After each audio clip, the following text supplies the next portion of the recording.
Mi padre me miró a los ojos y dijo: «Vas a ser la hermana mayor, y si abres la boca, acabo contigo». Por 50 años viví la mentira más grande de mi vida. El niño que yo arrullaba en mis brazos me llamaba hermana Celia, mientras llamaba padre a mi verdugo. Cada desayuno, una bofetada en mi cara para recordarme que debía quedarme callada. Pero en el cumpleaños número 60 de ese hombre, frente a toda la ciudad, la verdad explotó y fue mi hijo quien la gritó en el micrófono. «Hola mis queridos, hola mis queridas. ¿Cómo están? Qué alegría tener su compañía aquí conmigo en este atardecer. Mi nombre es Celia, Celia Rodríguez Ferreira. Tengo 70 años de edad y vivo aquí en Aguascalientes, tierra buena, de gente acogedora y café caliente en taza de barro. En este preciso momento, estoy aquí en mi cocina preparando mi cajeta casera, esa bien cremosa, del modo que mi madre la hacía antiguamente. El olor está subiendo por toda la casa, ¿saben? Ese olor dulce que se queda en las cortinas y hace que uno salive solo de sentirlo. Estoy moviendo aquí en la olla de cobre bien despacio con la cuchara de madera que heredé de mi abuela. La cajeta está en ese punto en que uno ve el fondo de la olla cuando pasa la cuchara. Dentro de poco voy a envasar todo en frasquitos de vidrio para vender en el tianguis del barrio el sábado. Así es como complemento mi pensión, ¿saben? Haciendo dulces, conservas, esas cositas ricas que la gente adora llevar a casa. Comencé con este arte de hacer dulces después de que mi hijo me regaló una olla de cobre hace unos 15 años. Él me dijo: «Mamá, usted merece hacer lo que le gusta y ganar un dinerito suyo que nadie mande». Y fue lo más lindo que pudo haberme dado. Hoy mi cocina es mi refugio, mi rinconcito sagrado. Aquí, mientras muevo la cajeta, pienso en la vida. Le agradezco a Dios por cada día de paz y libertad. Miren, antes de comenzar a contarles mi historia, quería hacerles un pedido especial. ¿Está bien? Cuéntenme aquí en los comentarios desde qué ciudadcita me están viendo ahora y a qué horita del día encontraron este video de la abuela Celia. ¿Fue en la mañanita tomando el café con pan dulce? ¿O fue después del almuerzo en esa siesta rica en el sofá? ¿O ya es de noche después de la cena? Yo leo todos los comentarios, ¿eh? Todos. Y me alegro muchísimo de saber de dónde son y cuándo se toman un tiempecito para escuchar las historias de esta abuela. Cuéntenme, por favor. Vamos a crear una cadena de cariño por todo México y Latinoamérica. Y si todavía no se han suscrito al canal Memorias de las Abuelas, por favor, hagan clic en el botoncito rojo de suscribirse y activen la campanita, porque cada semana traigo historias nuevas, historias de vida, de superación, de verdad. Y denle un like también, que eso ayuda muchísimo a esta abuela a alcanzar más gente que necesita escuchar estas palabras. Saben, mis queridos, hoy vine aquí a contar una historia que guardé por 50 años. 50 años, ¿se lo imaginan? Medio siglo cargando un peso que casi me mata por dentro. Una mentira tan grande, tan cruel, que moldeó toda mi vida. Una mentira que involucraba a la persona que más amaba en el mundo entero y al hombre que más temía. Esta historia no es fácil de contar, pero necesito contarla porque sé que hay mujeres por ahí pasando por cosas parecidas, siendo obligadas a esconder verdades, siendo amenazadas, siendo calladas a la fuerza. Y quiero que esas mujeres sepan, la verdad siempre sale a la luz. Siempre. Y cuando sale, libera. Así que tomen su cafecito, pónganse cómodos ahí y vengan conmigo en este viaje. Porque lo que voy a contar los va a conmover, pero también va a mostrar que al final el bien siempre vence. Siempre. Nací aquí mismo, en Aguascalientes, en el año de 1955. Mi madre se llamaba Odete, una mujer pequeñita, de manos callosas de tanto lavar ropa en el lavadero. Ella era costurera, hacía vestidos para las muchachas de la ciudad, bordaba ajuares de boda. Recuerdo el olor a jabón de pasta mezclado con lavanda que quedaba en su ropa. Mi padre era don Aristides Ferreira. No era militar, no. Era de esos hombres de política, ¿saben? Dueño de tierras, hombre influyente, a quien todo mundo saludaba en la calle quitándose el sombrero. Vivíamos en una casa grande de esquina, bien en el centro de la ciudad. Casa de 3 pisos, con balcón amplio, azulejos de talavera en la entrada y un patio enorme atrás. Había árbol de guayaba, higuera, un gallinero y hasta un pequeño huerto. Era una casa imponente por fuera que daba la impresión de familia perfecta, bendecida. Pero por dentro, mis queridos, las cosas eran muy diferentes. Mi padre era un hombre duro, seco, de pocas palabras. Cuando él hablaba, todo mundo se callaba la boca. Tenía ese modo de hombre importante, siempre de traje y corbata, incluso en casa. Fumaba puro en la poltrona de la sala y leía el periódico en silencio. No podíamos hacer ruido cuando él estaba leyendo. Si lo hacíamos, golpeaba el periódico en la mesa y miraba con esos ojos que nos helaban por dentro. Mi madre vivía en la cocina o en el cuartito de costura. Ella era callada, obediente, nunca contrariaba al marido. Agachaba la cabeza y decía: «Sí, Aristides, como usted quiera, Aristides». Crecí viendo aquello y pensando que era normal, que la mujer tenía que ser así, callada, sumisa, invisible. Yo era hija única. Mis padres intentaron tener más hijos, pero no vinieron. Entonces crecí sola, jugando en el patio con mis muñecas de trapo que mi madre me cosía.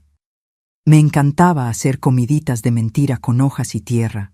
Fingía que estaba cocinando frijoles y arroz igual que mi madre.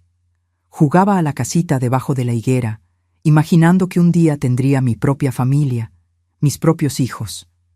Tenía unas amiguitas de la vecindad, Hortensia, hija del dueño de la farmacia, y Gersina, que vivía 2 casas más abajo. Jugábamos a la cuerda, a las escondidas, al avión rayado con ladrillo en el suelo. Eran juegos sencillos, pero que llenaban nuestro corazón de alegría pura. Los domingos, mi padre me llevaba a misa en la iglesia parroquial. Hacía cuestión de sentarse en la primera banca para que todo mundo viera a la familia Ferreira ahí todita arregladita, todita derechita. Después de misa, él saludaba a los hombres importantes de la ciudad, apretaba la mano, sonreía, hacía todo ese teatro de hombre honrado y respetable. Y yo ahí al lado, con moñito en el pelo y zapatitos de charol, siendo la hijita ejemplar de don Ferreira. En la escuela era buena alumna, me gustaba leer, me gustaba escribir redacciones. La maestra Zenaida siempre elogiaba mi letra bonita y cuidadosa. Me esforzaba por sacar buenas notas, porque sabía que mi padre exigía perfección. Nota baja significaba castigo, quedarme encerrada en el cuarto, sin cenar, rezando el rosario, arrodillada en el maíz. Sí, mis queridos, arrodillada en el maíz. Así era como él educaba. Mi infancia fue así, mitad juegos en el patio, mitad miedo al padre, mitad alegría con mi madre cosiendo a mi lado, mitad silencio obligatorio cuando el hombre de la casa llegaba. Aprendí desde pequeña a leer su humor por el modo en que cerraba la puerta del carro. Si la cerraba fuerte, era mejor desaparecer. Si la cerraba normal, se podía quedar en la sala. Recuerdo una vez, debía tener unos 8 años, que derramé jugo de naranja en el mantel de lino de la mesa del comedor. Mi madre se puso pálida de susto. Me jaló a la cocina deprisa y comenzó a tallar el mantel con jabón, desesperada. «Tu padre no puede ver esto, Celia.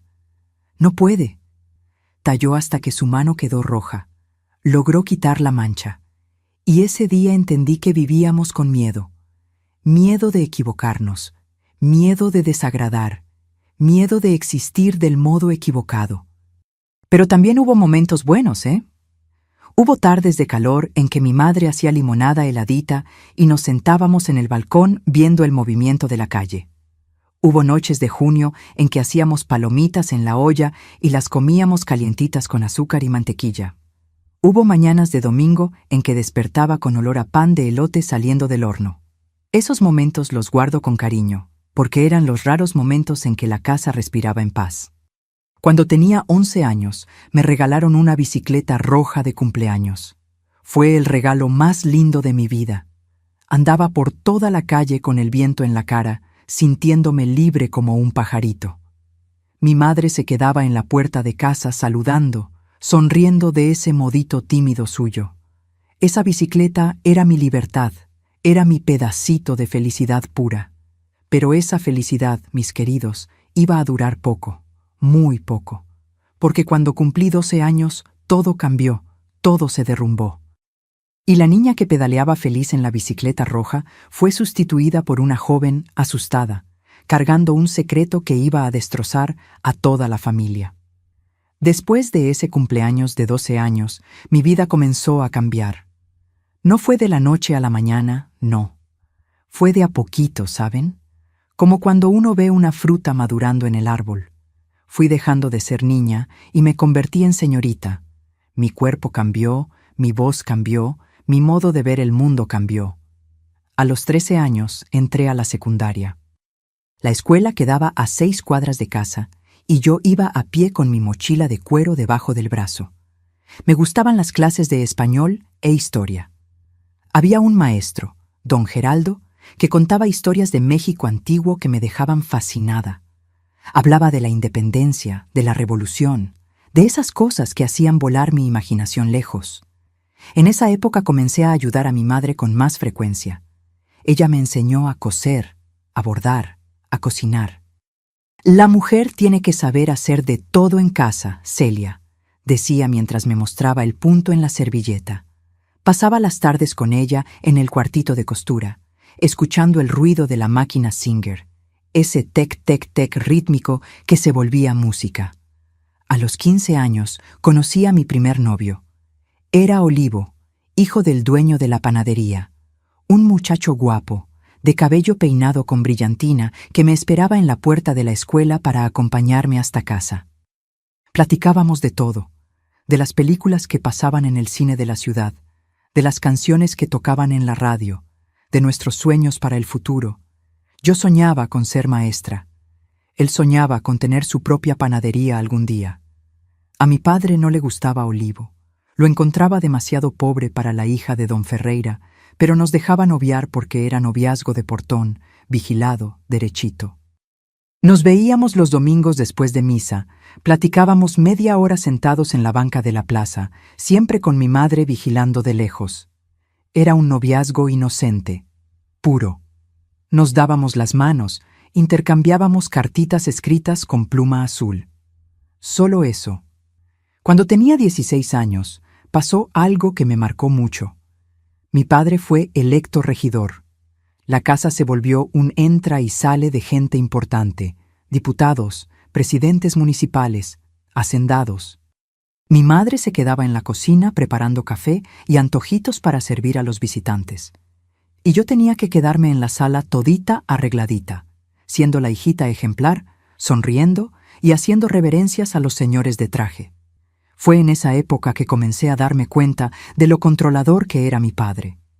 Él decidía qué ropa usaba, a qué hora salía, con quién hablaba. Si lo contrariaba, venía el castigo, el cinto, la paliza, el cuarto con llave. Mi madre suplicaba: Aristides, ella es solo una niña, pero él no escuchaba. Yo educo a mi hija del modo que yo quiera. Esta casa tiene dueño. A los 17 años terminé la preparatoria. Yo quería estudiar para maestra, ser profesora, pero mi padre dijo que no. La mujer no necesita estudiar más que eso. Necesita conseguir un buen marido y cuidar de la casa. Lloré, supliqué, pero no sirvió de nada. El sueño de ser maestra murió ahí ese día, en la sala de esa casa grande. Pocos meses después de cumplir 18 años, conocí a Baldomiro. Él era 10 años mayor que yo, hijo de un hacendado de la región. Hombre alto, fuerte, de bigote grueso y voz grave. Mi padre lo aprobó de inmediato. Este sí es hombre de verdad, Celia. Hombre trabajador, de familia buena. El noviazgo con Olivo había terminado hacía unos meses. Él se había ido a Ciudad de México a probar suerte. Y yo me quedé presa en esa casa, en esa vida, esperando lo que mi padre decidiera para mí.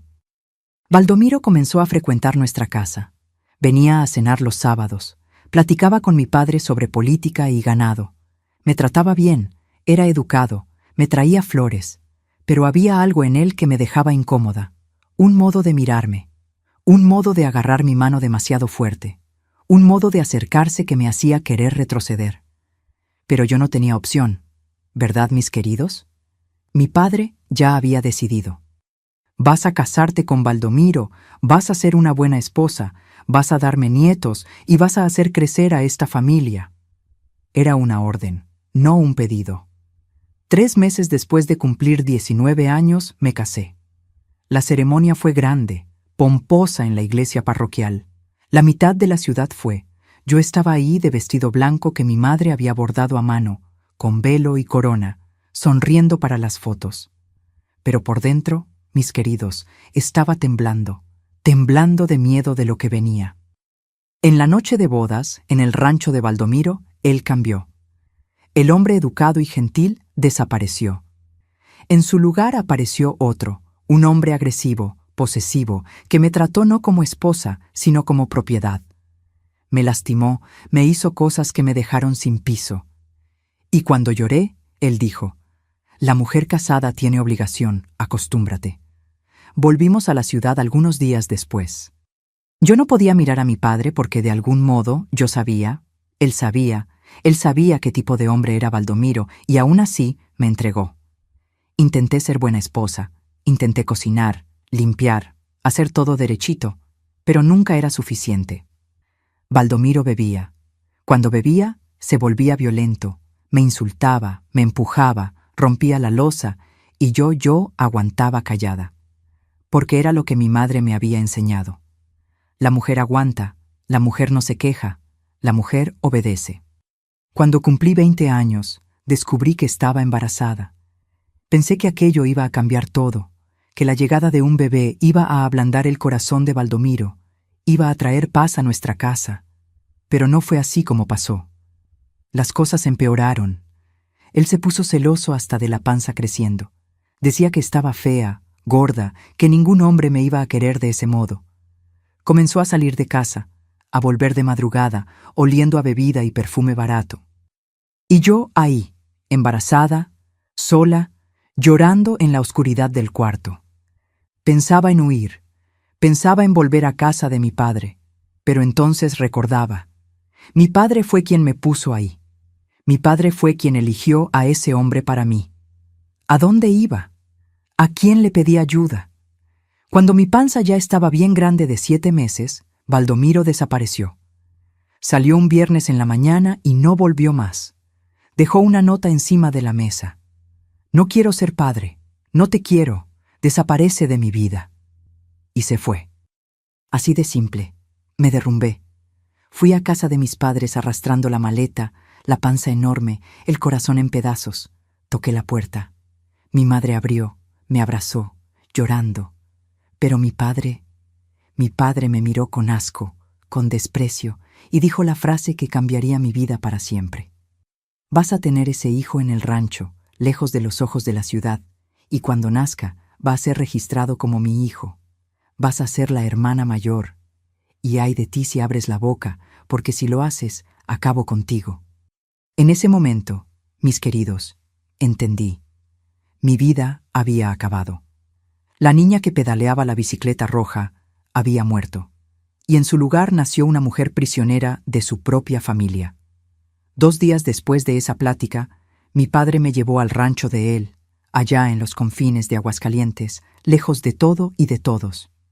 Era una propiedad antigua, con casa de adobe, piso de tierra apisonada y un silencio que lastimaba los oídos. No había vecinos, no había teléfono, no había nada más que monte, ganado y soledad. «Te quedas aquí hasta que nazca el niño», dijo mi padre, empujándome dentro de la casa. «Quitería te va a cuidar». Quitería era una señora mayor que trabajaba para la familia hacía años. Me miró con lástima, pero no dijo nada. Nadie contrariaba a don Ferreira. Pasé los 2 últimos meses de embarazo en ese lugar olvidado por Dios. Despertaba en la mañana con el canto del gallo, comía lo que Quiteria preparaba y pasaba el día mirando al horizonte, acariciando mi panza, platicando bajito con mi bebé. «Perdón, mi hijo, perdón por todo esto». Le pedía perdón a un niño que ni siquiera había nacido todavía. La soledad era cruel, mis queridos, cruel de un modo que ni se imaginan. No tenía con quién platicar, no tenía a dónde ir. El rancho estaba lejos de la carretera principal. Si intentaba huir a pie, no llegaría a ningún lugar. Estaba presa en una jaula invisible, construida por la vergüenza y el miedo. Mi padre aparecía una vez por semana, siempre los sábados en la mañana. Traía víveres, me miraba de arriba a abajo, como si yo fuera un animal en el corral, y se iba sin decir una palabra. A veces, antes de salir, me jalaba del brazo, me llevaba a un rincón de la sala y me daba una bofetada en la cara fuerte que dejaba la marca de los dedos. Para que no olvides quedarte callada, para que recuerdes que tu vida depende de mi silencio. Lloraba después de que se iba. Lloraba hasta no tener más lágrimas. Quiteria venía, me abrazaba, hacía un té de hierbabuena. Va a pasar, niña, todo pasa. Pero yo no lo creía, porque aquello no iba a pasar. Aquello iba a volverse mi vida entera. Las noches eran las peores. Me acostaba en esa cama dura, mirando al techo de teja, sintiendo a mi bebé moverse dentro de mí, y pensaba, ¿cómo voy a hacer? ¿Cómo voy a vivir sabiendo que mi hijo me va a llamar hermana? ¿Cómo voy a aguantar verlo crecer sin poder decir que soy la madre? Y no había respuesta, no había salida, solo ese hoyo profundo de desesperación que me tragaba un poco más cada día. Quitería, pobrecita, intentaba animarme, hacía caldo de pollo, me contaba historias antiguas de la familia, rezaba conmigo, pero yo estaba muerta por dentro, muerta de miedo, muerta de tristeza, muerta de soledad. Lo único que me mantenía viva era ese bebé moviéndose en mi panza. Ese bebé que ya amaba más que a nada en el mundo, pero que nunca podría llamar hijo. El día del parto, fue la propia Quitería quien me ayudó. No hubo médico, no hubo hospital, solo ella, yo y un dolor que parecía rasgar mi cuerpo a la mitad. Grité, supliqué, me agarré de la mano de esa señora con fuerza de desesperación. El dolor venía en olas, cada vez más fuerte, cada vez más insoportable. Mordía un trapo para no gritar demasiado fuerte, porque tenía miedo de que alguien en algún lugar distante pudiera oír. «Empuja, niña, empuja». «Un poco más», decía Quitería, sosteniendo mis piernas, limpiando el sudor de mi frente, y yo empujaba. Empujaba con toda la fuerza que me quedaba, con toda la rabia que sentía, con todo el amor que tenía guardado.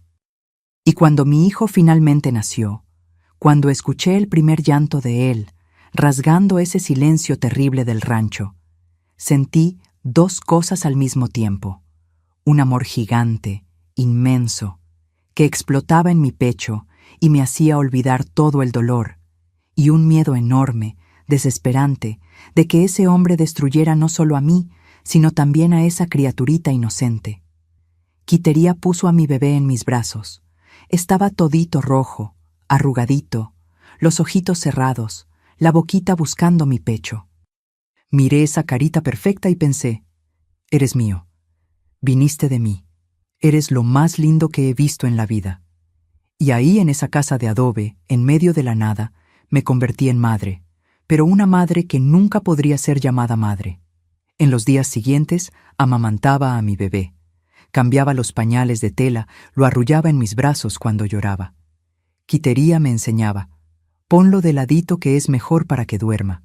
Canta una canción que lo calma. Y yo cantaba bajito las mismas canciones que mi madre me cantaba a mí y lloraba. Lloraba mientras cantaba porque sabía que esos días ahí sola con él eran los únicos días en que podría ser madre de verdad. Una semana después del parto, mi padre apareció. Tomó al bebé, lo miró como quien evalúa una mercancía y dijo, «Voy a registrarlo como mi hijo. Su nombre va a ser Miguel, Miguel Ferreira. Y tú, Celia, eres la hermana mayor, ¿entendiste?» Me quedé muda, el alma destrozada. Sostuvo a Miguel en sus brazos por un momento y yo vi. No sentía nada, ningún cariño, ninguna ternura, solo satisfacción de haber resuelto el problema, de haber escondido la vergüenza, de haber mantenido la reputación intacta. «De aquí a 3 semanas vuelven a la ciudad», dijo.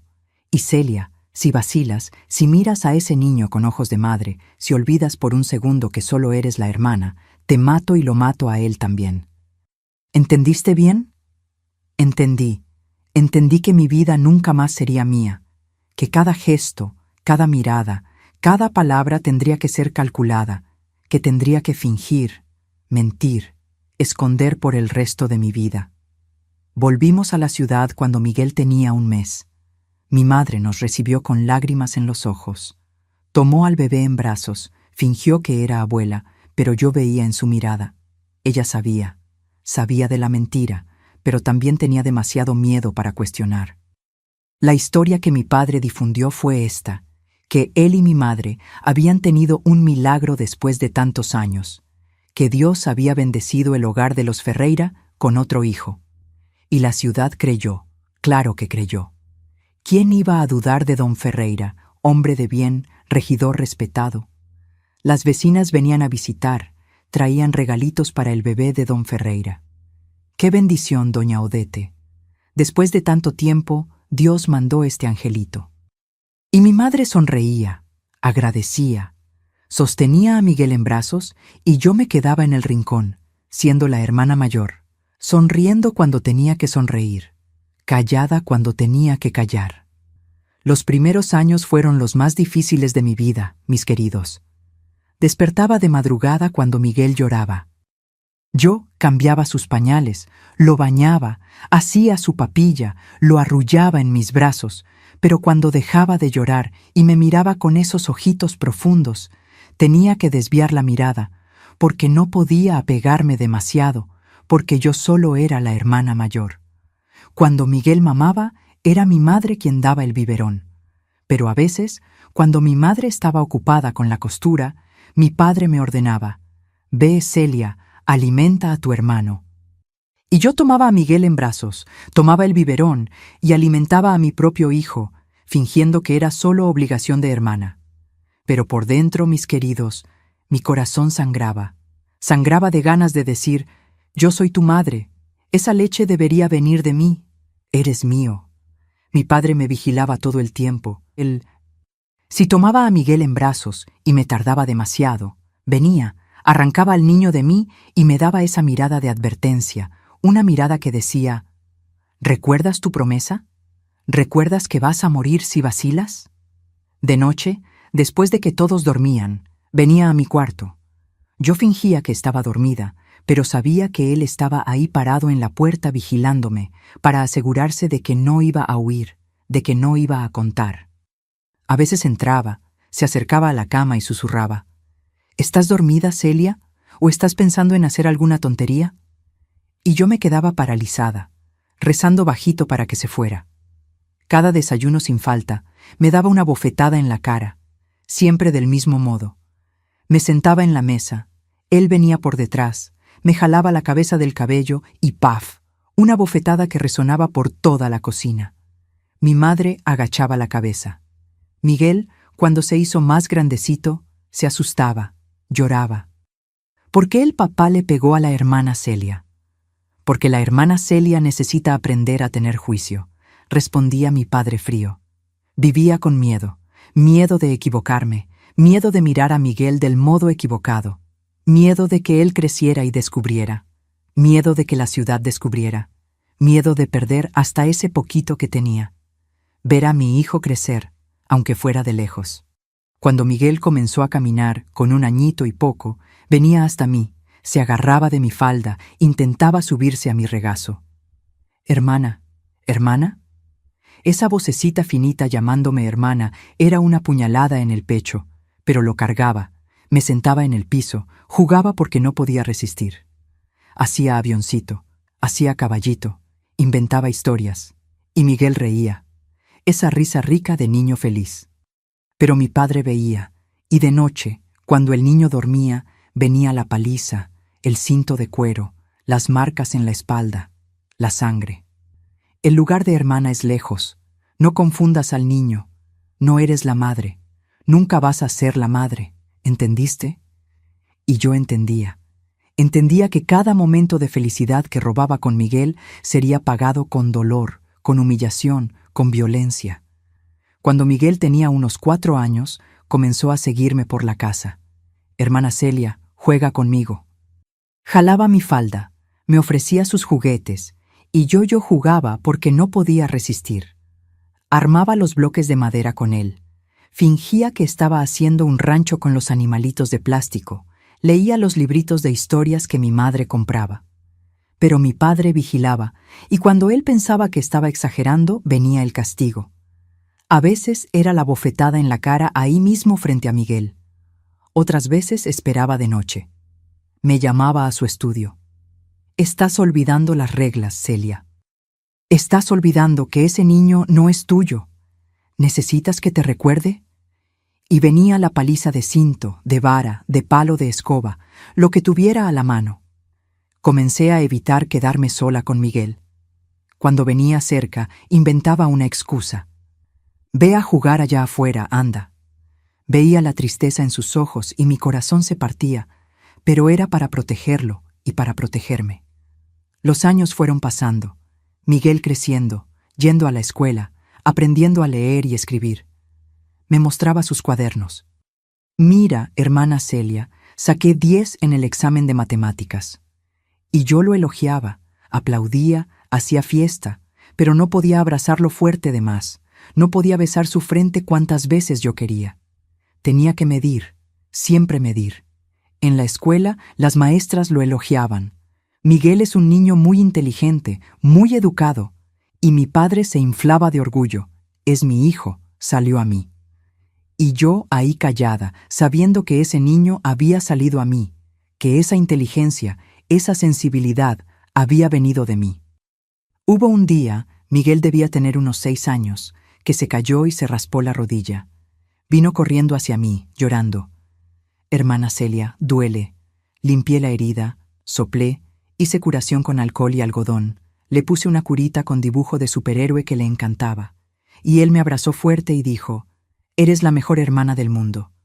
Dios mío, mis queridos, en ese momento quise gritar, «Yo soy tu madre, te cargué dentro de mí, sufrí para tenerte. Me pegan todos los días por tu culpa y por amor a ti». Pero no pude. Solo pude besar su frente y decir, «Ve a jugar, chiquito». Cuando Miguel tenía 8 años, comenzó a cuestionar cosas.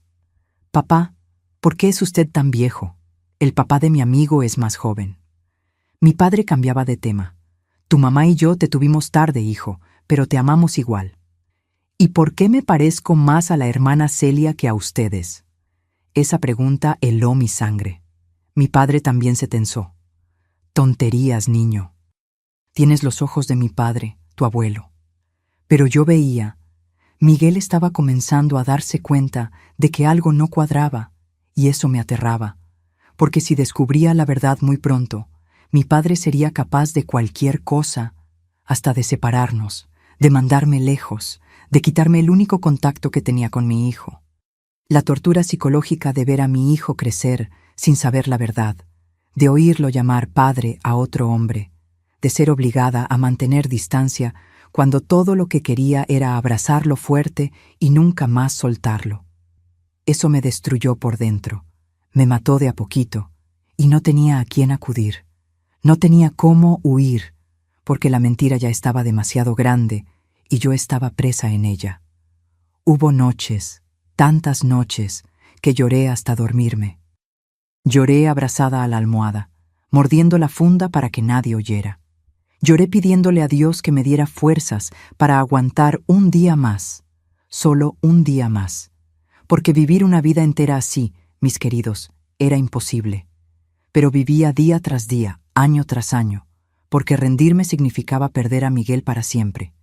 Y eso no podía hacerlo. Cuando Miguel cumplió 15 años, las cosas comenzaron a ponerse aún más complicadas. Se estaba volviendo hombre, estaba crecido, listo, observador, y comenzó a hacer preguntas. «Papá, ¿por qué no me parezco a usted? ¿Por qué no me parezco a mamá?», preguntaba en la mesa del comedor, mirándose en el espejo de la sala, comparando su rostro con el de mi padre. Mi padre cambiaba de tema. «La genética es así, muchacho. Saliste a los Ferreira de antes, pero yo veía». Miguel no estaba convencido. Se quedaba mirándome, estudiándome, como si intentara armar un rompecabezas y faltaran piezas. Y había otra cosa. Comenzó a darse cuenta del modo en que mi padre me trataba. Las bofetadas en el desayuno se habían vuelto rutina tan común que casi ni nos dábamos cuenta. Pero Miguel se daba cuenta. Se quedaba mirando callado con esa expresión de quien está intentando entender algo que no tiene sentido. Una tarde de sábado, Miguel debía tener unos 17 años. Estaba estudiando en la sala. Pasé cerca llevando ropa lavada. Mi padre estaba en la poltrona leyendo el periódico. De la nada, tropecé y dejé caer una toalla en el piso. Fue sin querer, lo juro por Dios. Pero mi padre se levantó, vino hasta mí y me dio una bofetada tan fuerte que caí de rodillas. «Incompetente, ni siquiera sabes cargar ropa bien», gritó. Me quedé ahí de rodillas, la mano en la cara ardiendo, las lágrimas cayendo. Y cuando levanté los ojos, vi a Miguel. Había dejado el cuaderno y me estaba mirando, no con miedo, no con tristeza, con rabia, rabia pura en los ojos. Pero no hizo nada, agachó la cabeza y volvió a estudiar.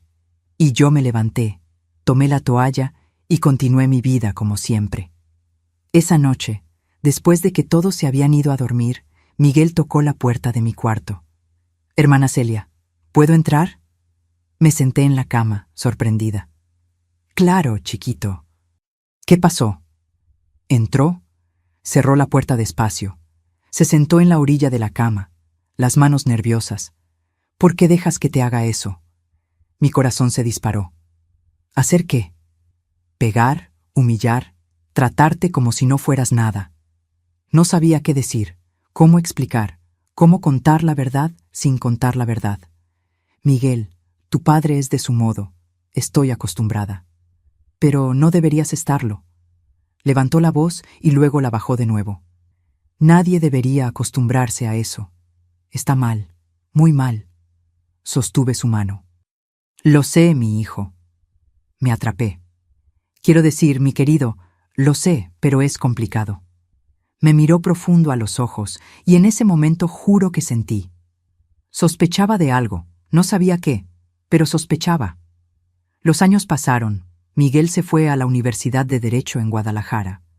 Volvía solo los fines de semana y cuando volvía, veía que estaba diferente, más serio, más callado. Me miraba de un modo que no podía descifrar. ¿Era lástima? ¿Era desconfianza? No lo sabía. Mi madre había muerto 2 años antes, cáncer, rápido, cruel. Se consumió en meses y al final, en el lecho de muerte, sostuvo mi mano y susurró: «Perdóname, Celia. Perdóname por nunca haber tenido valor de protegerte». Y murió. Murió cargando la culpa de haber sido cómplice silenciosa de ese infierno. Ahora solo éramos yo, mi padre y Miguel en esa casa. En el año en que Miguel cumplió 20 años, pasó el momento que cambió todo. Era un jueves en la tarde. Estaba en la cocina pelando papas para la cena. Miguel llegó más temprano de la universidad. Escuché el ruido del carro. Me pareció extraño porque él solo llegaba de noche normalmente. Fui hasta la ventana y lo vi bajando del carro, la mochila en los hombros, el rostro cerrado. Entró por la puerta de la cocina. Le di buenas tardes. No respondió. Fue directo a su cuarto. Horas después, cuando el sol ya se estaba poniendo, escuché ruido viniendo del estudio de mi padre. Puerta golpeando, cajones siendo abiertos. Fui hasta allá preocupada. «Miguel, ¿está todo bien?»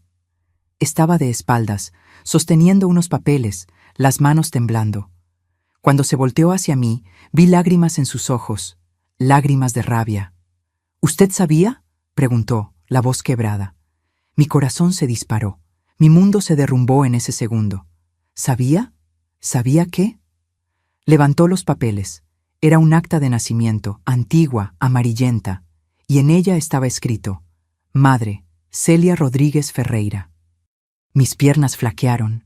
Me agarré del marco de la puerta para no caer. «Miguel, ¿usted es mi madre?», gritó, la voz resonando por toda la casa. «Usted es mi madre», y se quedó callada toda la vida. No pude responder. Solo pude llorar, llorar y temblar y sentir que el mundo se derrumbaba. Responda, gritó más alto, viniendo hasta mí, sosteniéndome de los hombros. Responda, Celia. ¿Usted es mi madre? Sí, susurré, la voz desapareciendo. Sí, lo soy. Me soltó como si quemara. Dio 2 pasos atrás y entonces, de repente, golpeó la pared fuerte, tan fuerte que abrió un hoyo en el yeso y su mano sangró. ¿Y ese hombre allá abajo? Apuntó al piso de abajo, donde mi padre seguramente estaba viendo televisión. Ese hombre que yo llamé padre toda la vida. Es tu abuelo, dije, y las palabras salieron como vidrio cortando mi garganta. Miguel cayó de rodillas. Literalmente cayó de rodillas en el piso del estudio y lloró. Lloró como un niño, como si le hubieran quitado el piso de los pies, como si toda su vida hubiera sido una mentira, porque lo había sido. Y yo fui hasta él, me arrodillé al lado y lo abracé. Por primera vez en 20 años, abracé a mi hijo de verdad, y él me abrazó de vuelta, fuerte, como si hubiera pasado toda la vida esperando ese abrazo, como si finalmente, hubiera encontrado lo que estaba buscando sin saber. ¿Por qué nunca me contó?, preguntó, sollozando en mi hombro, mojando mi blusa con lágrimas. Porque él me lo prohibió, porque me pegaba todos los días para que recordara quedarme callada, porque tenía miedo. Lloraba junto, 20 años de lágrimas guardadas, saliendo todas de una vez. ¿Miedo de qué? Miedo de que nos matara, miedo de que te quitara de mí, miedo de perderte completamente. Miguel se apartó, me miró a los ojos y preguntó, ¿él le pegaba desde siempre? ¿Por mi culpa? No, mi hijo, no por tu culpa, nunca por tu culpa, por culpa de su mentira, por culpa de su orgullo, por culpa de su maldad. Limpió las lágrimas con el dorso de la mano. La mano estaba sangrando del golpe en la pared, pero ni parecía sentir dolor. ¿Desde cuándo? ¿Desde cuándo le pega? Desde que naciste, todos los días, cada desayuno. Tú veías, ¿recuerdas? Siempre viste. Yo pensaba que era, no sé, pensaba que usted había hecho algo malo, que lo merecía. Cubrió su rostro con las manos. Dios mío, pensé que lo merecía. No, chiquito, nadie merece eso, nunca. Esa noche, Miguel me hizo sentar en la cama de su cuarto y contar todo, todo. Desde Baldomiro, desde el rancho, desde el parto, desde las bofetadas diarias, desde los años de silencio forzado. Conté llorando sin parar. Conté detalles que nunca había contado a nadie. Conté cómo era despertar todos los días con miedo, cómo era verlo crecer y no poder decir hijo, cómo era aguantar golpes y tener que fingir que todo estaba bien. Y él escuchó. Escuchó cada palabra con los puños cerrados, la mandíbula trabada, los ojos rojos de tanto llorar. Cuando terminé dijo, él va a pagar, prometo que va a pagar. Miguel, no hagas nada precipitado, él es peligroso, es capaz de cualquier cosa. Es un cobarde, y los cobardes no duran para siempre. Miguel se levantó, fue hasta la ventana, miró al patio oscuro allá afuera. Voy a destruirlo del modo que él la destruyó a usted, del modo que nos destruyó. Miguel, por favor. No, mamá. Se volteó hacia mí y la palabra mamá saliendo de su boca por primera vez me hizo llorar aún más. No me pida que perdone, no me pida que olvide, porque no lo voy a hacer. Él va a pagar frente a todo el mundo. Va a sentir la misma vergüenza que le hizo sentir a usted. En los días siguientes, Miguel quedó diferente, frío, calculador. Evitaba hablar con mi padre, pero yo veía, estaba tramando algo. Pasaba horas en la computadora, haciendo investigaciones, imprimiendo documentos. Hacía llamadas largas, conversaciones susurradas. Estaba planeando algo grande, algo que no podía imaginar. 2 semanas después del descubrimiento, una mañana de sábado, mi padre me dio la bofetada de siempre en el desayuno. Miguel estaba sentado en la mesa. Esta vez se levantó despacio, con una calma aterradora. «Nunca más le ponga la mano encima», dijo Miguel, la voz baja, peligrosa. Mi padre rió, esa risa burlona, arrogante. «¿Qué? ¿Vas a desafiarme, muchacho? Yo no soy su hijo, soy su nieto y usted es un monstruo. El silencio que cayó en esa cocina fue ensordecedor. El aire se puso pesado. Mi padre se puso blanco, después rojo, después morado de rabia. ¿Quién te contó? Usted mismo, con sus papeles mal escondidos, con su arrogancia. Pensó que iba a guardar ese secreto para siempre. No es cierto. Pero la mentira tiene patas cortas, abuelo. Miguel escupió la última palabra con asco. No tienes prueba de nada. Tengo el acta original, tengo documentos médicos, tengo testimonios y la tengo a ella. Miguel apuntó hacia mí. Y ella va a contar todo frente a todo el mundo en su cumpleaños. Mi padre intentó ir encima de Miguel, pero Miguel era joven, fuerte, rápido, sostuvo el brazo del viejo en el aire. Nunca más le pone un dedo encima, ¿entendió? Porque si lo hace lo denuncio por todo, por agresión, por falsedad ideológica, por privación ilegal de la libertad, por todo. Mi padre retrocedió derrotado, asustado, por primera vez en la vida. Y ese día, mis queridos, vi a mi hijo convertirse en hombre, y vi al monstruo que controló mi vida entera comenzar a desmoronarse. La jaula se estaba abriendo, y por primera vez en 20 años sentí un gustito de libertad. Después de ese día, la casa quedó dividida a la mitad. De un lado, yo y Miguel, del otro, mi padre. Apenas nos hablábamos. Las comidas eran en silencio, tensas, pesadas.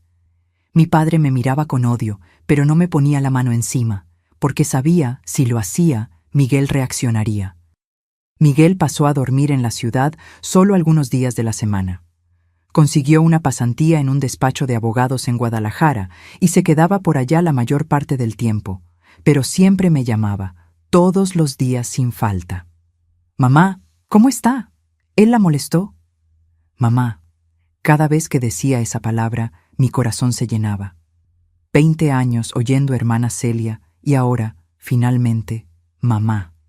Era como si toda la vida hubiera valido la pena solo para oír esa palabra saliendo de su boca. Pero Miguel estaba tramando algo. Lo sabía. Lo veía en sus ojos, en el modo en que usaba la computadora, en las llamadas que hacía escondido. Pasaba horas platicando con alguien, anotando cosas en cuadernos, organizando papeles. «Miguel, ¿qué estás planeando?», preguntaba preocupada. «Justicia, mamá, solo justicia», respondía con esa sonrisa misteriosa. «Pero, ¿qué tipo de justicia?». «Va a haber el día indicado, va a haber». 3 meses después de esa pelea en la cocina, mi padre cumpliría 60 años. Y él, vanidoso como siempre, decidió hacer una fiesta enorme. Invitó a la mitad de la ciudad, políticos, hacendados, empresarios, abogados, médicos. Rentó un salón, contrató banda, encargó pastel de 3 pisos. Quería mostrar a todo el mundo que todavía era don Ferreira, el hombre importante, el respetado, el poderoso. No quería ir. La idea de estar en esa fiesta, fingiendo que todo estaba bien, me daba náuseas. Pero Miguel insistió. «Tiene que ir, mamá, por favor. Tiene que confiar en mí». «Pero Miguel, no aguanto. No aguanto ver a ese hombre siendo homenajeado, siendo tratado como héroe cuando es un monstruo». «Lo sé, mamá, lo sé. Pero solo esta vez, solo una vez más. Prometo que después de esto nunca más va a tener que fingir nada. Nunca más». Había algo en sus ojos, una determinación, una promesa. Y confié, después de una vida entera sin confiar en nadie, confié en mi hijo. El día de la fiesta me arreglé. Me puse un vestido azul marino que tenía hacía años. Recogí el pelo en un chongo. Me puse los zapatos negros de tacón bajo. Me miré en el espejo y vi a una mujer de 40 años cansada, marcada por la vida. Ojeras profundas, arrugas de preocupación, cicatrices invisibles por todo el cuerpo. Pero por primera vez en muchos años vi también un brillo de esperanza en mis ojos. Miguel pasó a casa por mí. Estaba de traje y corbata, el cabello peinado, serio. «Está bonita, mamá». «Gracias, mi hijo». Sostuve su mano. «¿Vas a contarme qué estás planeando?». Pronto lo descubre, confíe en mí. Y confié. Entramos al carro y fuimos. Llegamos al salón. Estaba lleno. Decoración pomposa, flores blancas y doradas, globos dorados por todos lados, mesas con manteles de lino blanco, arreglos caros, luces elegantes. En el escenario, una manta enorme. Felicidades, don Ferreira, 60 años de vida ejemplar. Mi estómago se revolvió. Mi padre estaba en el centro del salón de traje gris, recibiendo felicitaciones, estrechando manos, sonriendo esa sonrisa falsa que yo conocía tan bien. Estaba rodeado de admiradores. Felicidades, don, usted no envejece. Ejemplo para todos nosotros. Me vio llegar y frunció el ceño. No esperaba que fuera, pero no dijo nada. Después de todo, la mitad de la ciudad estaba ahí. Necesitaba mantener las apariencias. La fiesta siguió. Comida, bebida, música en vivo. Las personas bailaban, platicaban, reían. Me quedé en un rincón sentada en una silla, observando todo. Miguel estaba a mi lado, tenso, mirando el reloj. Cuando llegó la hora del cumpleaños, todo el mundo se reunió alrededor del pastel gigantesco. La banda dejó de tocar. El presentador tomó el micrófono. Y ahora vamos a cantar las mañanitas a nuestro querido don Ferreira. Cantaron. 300 voces desafinadas cantando las mañanitas, aplausos, gritos de viva. Mi padre sopló las velas, sonriendo, saludando como si fuera un rey. Después el presentador dijo: «Y ahora el hijo menor de don Miguel Ferreira va a hacer un brindis especial». Mi corazón se disparó. Miguel se levantó. Agarré su brazo. «Miguel, confíe en mí, mamá». Besó mi frente y subió al escenario. Tomó el micrófono, me miró y sonrió. Una sonrisa tranquila de quien sabe exactamente lo que va a hacer. Después miró al salón lleno y dijo: «Buenas noches a todos. Gracias por estar aquí celebrando los 60 años de mi abuelo». Silencio. Un silencio pesado, confuso. Las personas se miraron entre sí. Mi padre se puso blanco. Intentó subir al escenario, pero Miguel levantó la mano. «Déjeme terminar, abuelo. Déjeme contar la verdad a esta ciudad que tanto lo respeta». Las personas comenzaron a cuchichear. Miguel continuó, la voz firme. «Pasé 20 años de mi vida pensando que este hombre era mi padre. 20 años llamándolo papá, respetándolo, admirándolo. Pero hace 3 meses descubrí la verdad. Y hoy, en su cumpleaños, le voy a dar de regalo lo único que siempre dijo valorar: la verdad». Sacó del bolsillo un sobre. «Aquí dentro hay un acta de nacimiento, la verdadera. En ella está escrito madre, Celia Rodríguez Ferreira, padre, desconocido. Y está escrita también la fecha, 18 de marzo de 1975. Las personas me miraron. Agaché la cabeza, las lágrimas cayendo. Miguel continuó, la voz cada vez más firme. «Esa mujer ahí que ustedes conocen como su hermana es mi madre biológica. Ella me tuvo a los 20 años. Fue obligada a pasar el embarazo escondida en un rancho sola, sin asistencia médica. Y cuando nací, este hombre me registró como su hijo. ¿Y saben por qué? Para proteger su reputación, para esconder la vergüenza, para mantener la imagen de hombre perfecto». Mi padre intentó hablar, pero Miguel no lo dejó. Su voz se hizo más alta, más dura. «Y hay más, mucho más. Este hombre que ustedes llaman Don, ciudadano ejemplar, hombre de familia, le pegaba todos los santos días, cada desayuno, sin falta una bofetada en la cara, para que recordara quedarse callada, para que no contara la verdad por 20 años. El salón entero estaba en silencio absoluto. Las personas miraban horrorizadas a mi padre. Algunas ya comenzaban a salir discretamente. Y cuando digo pegar, no es modo de decir no. Es literalmente pegar, dejar marcas, hacer sangrar, humillar, destruir. Miguel bajó del escenario, vino hasta mí, me tomó de la mano y me llevó al frente de todos. «Mamá, levante la cabeza. Usted no tiene de qué avergonzarse. La vergüenza es de él». Me abrazó ahí, frente a 300 personas, y dijo alto en el micrófono que todavía estaba en su mano: «Te amo, mamá.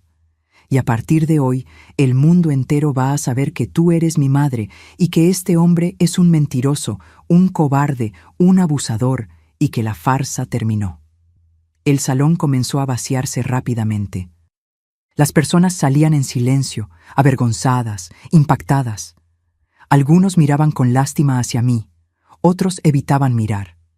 En 15 minutos, el salón se había vuelto un desierto. El pastel entero, intocado, las mesas llenas de comida, abandonadas, la banda guardando los instrumentos sin saber qué hacer. Solo quedamos yo, Miguel y mi padre. Mi padre estaba sentado en una silla, la cabeza en las manos, derrotado. El hombre que siempre fue tan fuerte, tan poderoso, estaba ahí encogido, humillado, destruido. Miguel se acercó a él y dijo, la voz baja pero firme: «Se acabó.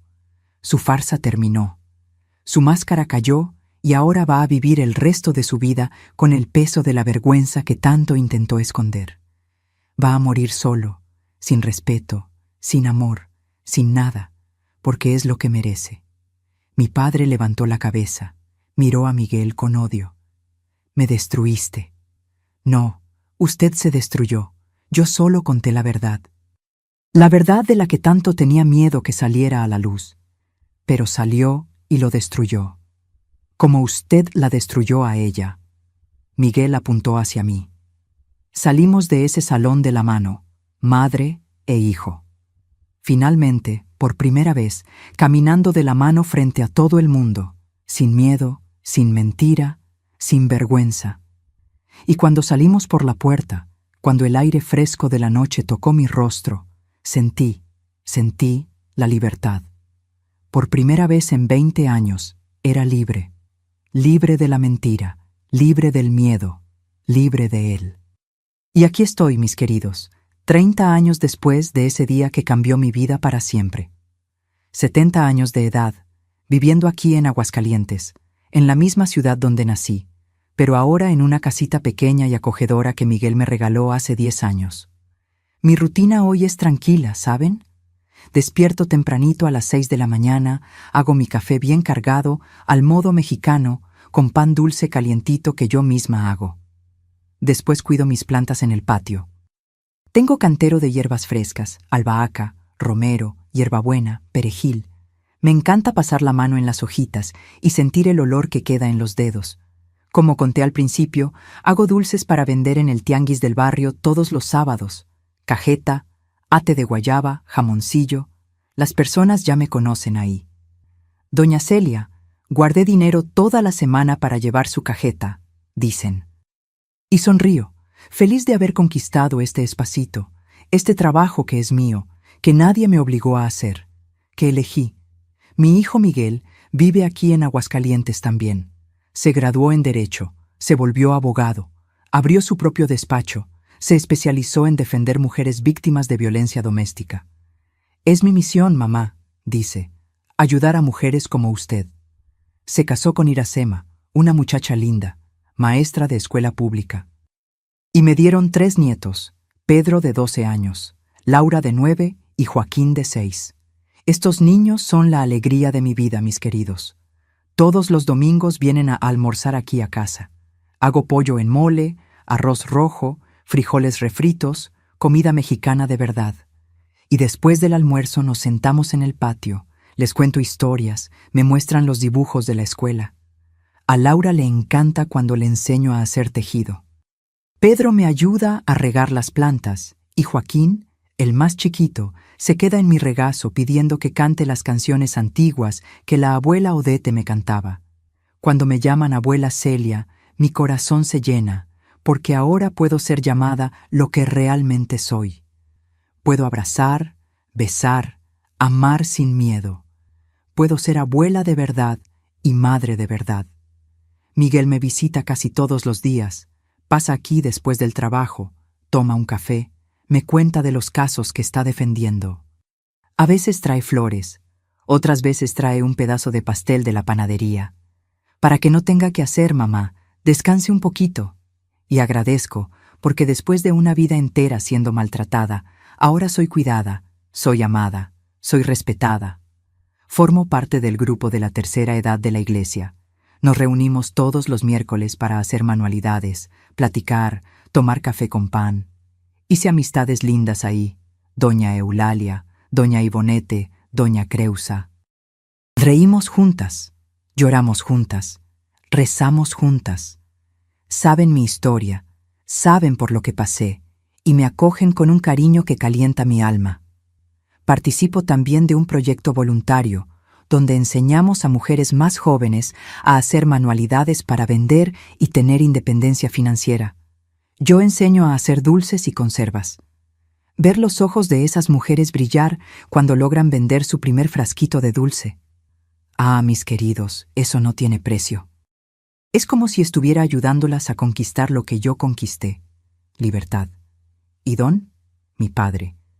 Después de esa fiesta, se volvió el paria de la ciudad. Perdió a los amigos, perdió el respeto, perdió todo. Nadie más quería ser visto cerca de él. Intentó candidatearse de nuevo a regidor, pero no tuvo ni 100 votos. La vergüenza lo consumió. Murió 5 años después de esa revelación, solo en un asilo. Nadie fue al entierro, solo yo y Miguel, no porque lo perdonáramos, sino porque teníamos compasión.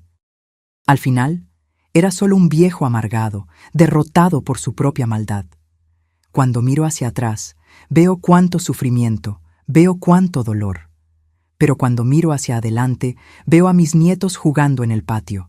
Veo a mi hijo defendiendo a otras mujeres. Veo mi casita oliendo a cajeta. Y me doy cuenta, valió la pena haber sobrevivido. Valió la pena haber aguantado, porque ahora vivo de verdad, libre. Mi vida hoy es sencilla, pero es mía, es verdadera, está llena de amor. Y eso, mis queridos, después de todo lo que pasé, es el mayor regalo que Dios pudo haberme dado. Mis queridos, mis amores, quien me está escuchando ahora y pasó por algo parecido, déjenme decirles algo de corazón a corazón. No eres culpable. No importa lo que te hicieron creer. No importa cuántas veces te dijeron que tenías que quedarte callada, que tenías que aguantar, que tenías que esconder. No eres culpable y no estás sola. Pasé 50 años cargando una mentira que no era mía. 50 años aguantando golpes todos los días para recordar quedarme callada. 50 años viendo a mi hijo crecer sin poder ser llamada madre. ¿Y saben qué me salvó? La verdad. La verdad que un día explotó y me liberó. Si estás viviendo una mentira hoy, si estás siendo obligada a esconder quién eres, a esconder lo que te hicieron, te suplico, busca ayuda. Cuéntale a alguien. No importa cuánto tiempo pasó, no importa quién sea el abusador. La verdad siempre tiene que salir a la luz. Siempre. Si conoces a una mujer que está siendo maltratada, que está siendo controlada, que está siendo callada a la fuerza, sé la ayuda que necesita. Porque muchas veces no tenemos fuerzas para gritar. Necesitamos que alguien escuche nuestro silencio. Aprendí que el amor verdadero libera, no aprisiona, que la familia de verdad protege, no lastima, que Dios nunca, nunca jamás quiere que vivamos con miedo. Dios quiere que vivamos en paz, con dignidad, con respeto. Y si eres madre y estás escondiendo alguna verdad de tus hijos, debes saber, un día van a descubrir, y cuanto más esperes, más difícil va a ser. La verdad puede doler, pero la mentira destruye. Lo sé mejor que nadie. Hoy, a los 70 años, me miro en el espejo y veo a una sobreviviente. Veo a una mujer que pasó por el fuego y no se volvió ceniza. Veo a una abuela que puede abrazar a los nietos sin miedo. Y veo a una madre que puede finalmente oír la palabra mamá saliendo de la boca del hijo que tanto ama. Y tú que me estás viendo ahora, mi querida, mi querido, respóndeme algo aquí en los comentarios. ¿Puedes mirarte en el espejo y verte libre? ¿O todavía estás presa en alguna mentira, en algún miedo, en alguna vergüenza que no es tuya? Cuéntame, ábreme el corazón, porque leo cada comentario y a veces una palabra de consuelo de la abuela Celia puede hacer toda la diferencia en tu día. Y no olvides, si todavía no te has suscrito al canal Memorias de las Abuelas, haz clic en el botón rojo ahora. Activa la campanita de las notificaciones, porque cada semana traigo historias de superación, de verdad, de esperanza, y deja tu like también, que eso ayuda muchísimo a difundir estos mensajes a más gente que necesita escuchar. Y ahora, mi última pregunta para ti. Después de oír mi historia hasta el final, deja aquí en los comentarios solo una palabra.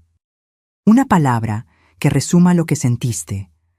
Puede ser fuerza, puede ser emoción, puede ser verdad, solo una palabra. Para que yo sepa que me acompañaste hasta aquí, hasta el finalito de este viaje. Hazlo ahora. No esperes ni un minuto más, porque tu palabra puede ser el incentivo que otra persona necesita para también tener valor de vivir libre.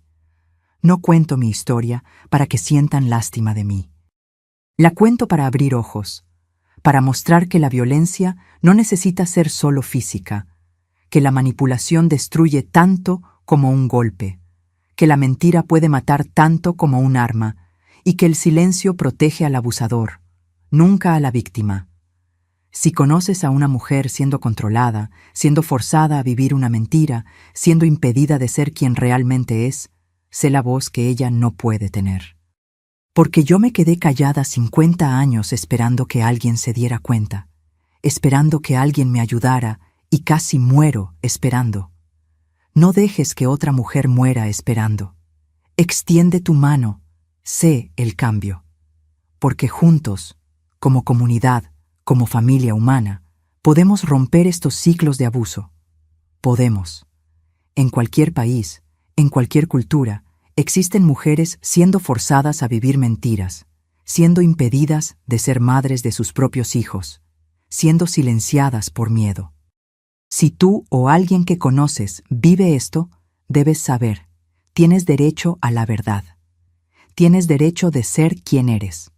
En cada ciudad del mundo, en cada comunidad, existen personas y organizaciones listas para ayudar a mujeres en situación de violencia, manipulación o control.